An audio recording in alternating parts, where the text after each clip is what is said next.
Budding photographer Amanda Wagner has been a Hopewell resident 2 years.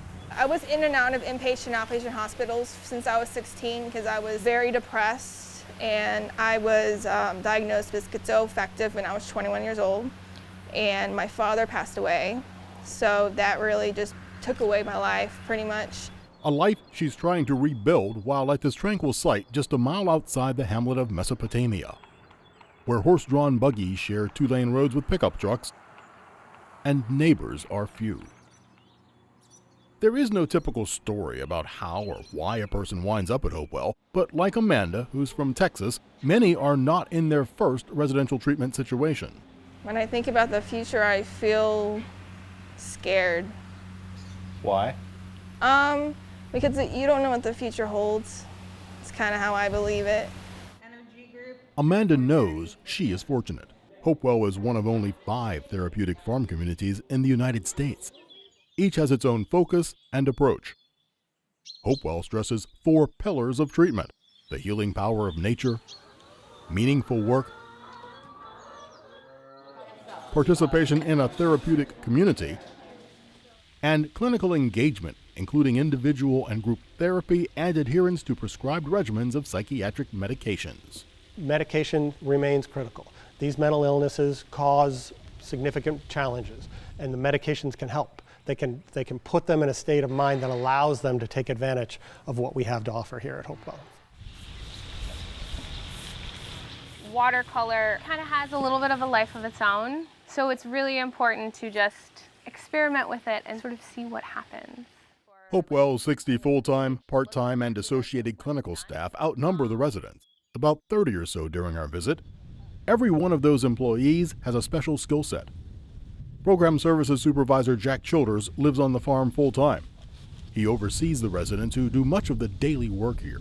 It's vital to our mission in Hopewell. Without the work crews, we'd be like so many other places. With the work crews, it allows them to take part in meaningful work, not just busy work. They're actually helping the runnings of the farm here. At the same time, they get to see the results of their work, which I think is very rewarding. Charles there, trimming trees with Jack, arrived just 2 days ago. Typically, residents stay 4 to 9 months, although some do stay for much longer. A lot of people here, myself included, have been institutionalized prior to being here. And just the whole approach is completely different here. More focused on the value of the person, even just expecting us to go to work crews. That means we, A, value the work you put in, and B, we believe you could do it. This approach to therapy reflects a detailed and deeply researched strategy, currently overseen by Executive Director Jim Bennett. When we talk to residents today, they have such a sense of well-being about what this place does. How does that happen? I think it's because of the supportive environment that we're absolutely committed to, each and every one of us who are here. The idea that they're here 24/7, the idea that the care is constant, has to be a long way toward healing. I think it is, and another way to describe it is a total change of environment from where they were before, isolated by themselves psychologically, and often with feeling alone and not connected with people. And here they are connected all the time. They sleep in the cottages, they dine together, they do work groups together. And so the human fabric is stitched together here to make that healing environment. Most folks who come to us, by the time they've come to us, they've lost all sorts of connections to the community. They've lost the ability to work, they've lost the ability to be in school, they've lost connections at church, they've lost connections, family, quite frankly. Work is one of the ways that they get connected to people here at Hopewell. For many of our residents, coming into a facility like this is really just a proverbial breath of fresh air. They've been in and out of treatment facilities, many restricted or lockdown units, and a lot of people are tentative about exploring Hopewell because that is precisely the environment they don't want to be in. They're looking for something freeing, something where they can engage in a meaningful community. They're not looking for a restricted environment.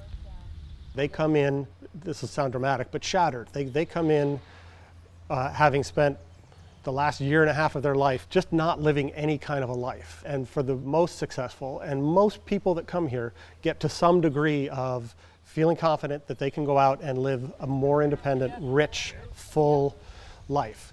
Hopewell is very much a working farm. Residents tend large gardens under Cindy Wagner's supervision.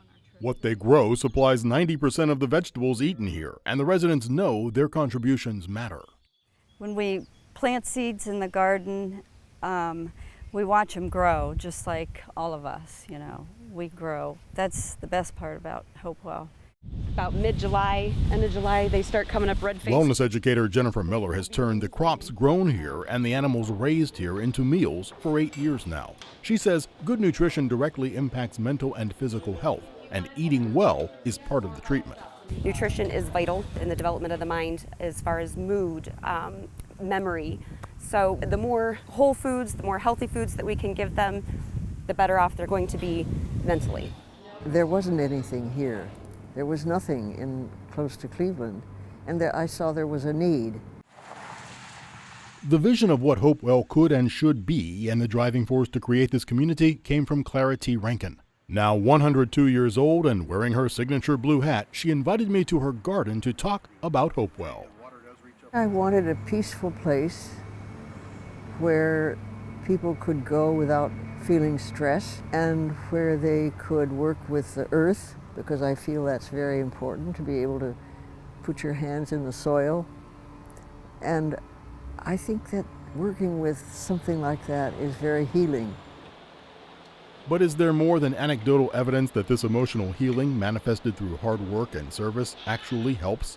Dr. Martha Schnagle of University Hospitals crunches the numbers from Hopewell and follows its alumni. I've continued to follow and work with a handful of people after they've left Hopewell. And I can tell you that they do great. The people that I've seen do great. And it's not like instantly they come out and everything's good. The first year is a big adjustment and hard work to get sort of settled into life outside of Hopewell and to find their way. But they learn the tools and the skills while they're at Hopewell. She says about 50% go back to live with their families. About 20 to 30% end up in group homes. The rest often live independently. 21-year-old Abby Taylor will soon be among those alumni. She's been a resident for about 13 weeks, but will shortly return to Claremont County in southwestern Ohio. She was accustomed to residential treatment, but not to farming, and has loved being among so many animals. It made completing her rehabilitation for depression, anxiety, and PTSD at Hopewell feel more like home. Even if you don't love animals, like there's 200 acres of woods out there, there's a big emphasis on being out in nature here, and I think that's definitely really important. So there's a lot of that. I think it's very therapeutic just to, trying to look for the little things, and there are so many little things to appreciate in nature, like, just even the little chicks we have over here. They're so cute. Caring for cute chicks, 300-pound pigs, cows, and horses isn't the only non-standard therapy here. Mary Cassidy runs Hopewell's art program. She loves having the artist create while outdoors, which Cassidy says helps residents express themselves creatively. I explain that to folks as sort of having a conversation with your unconsciousness. So it gives you an ability to maybe learn a little bit more about yourself, maybe build some insight or awareness into some things that are happening in the moment while you're in recovery and while you're going through this oftentimes challenging and difficult healing journey, to have a way to just kind of get it out. An artist who's already transitioned is Sam Silverman, who left Hopewell 5 years ago. He says the months spent there made a huge difference in his artwork and in his life. My artwork is mostly music-based because I have something called synesthesia, which means that I see sounds and I hear shapes and colors. I was struggling with mental illness. I was wandering a lot, just doing the chores on the farm, feeding the animals, collecting maple syrup, just walking in the woods, in nature. I mean, these are things that really heal a person. And I think that other facilities may not be like that. Like a hospital wouldn't enable you to be out in nature and to feel so free and good. If the idea is to feel free and good, why not interject some rock and roll into the mix?